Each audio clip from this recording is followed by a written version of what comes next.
ఈ లోకములో మనుషులు ప్రయాస పడుతున్నారు, రకరకాల ప్రయాస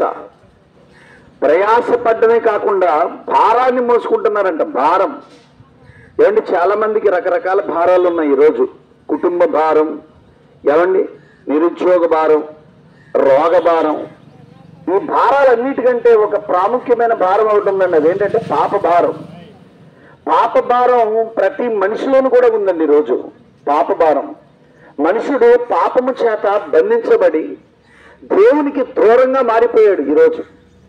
కనుక యేసుక్రీస్తు వారే స్వయంగా మాట్లాడుతున్న మాట ఏంటంటే, ప్రయాసపడి భారమును మోసుకొనుచున్న సమస్తమైన జనులారా అన్నాడు. సమస్తమైన జనులారంటే యావత్ ప్రపంచానికి పిలుపునిస్తున్నాడు యేసుక్రీస్తు వారు.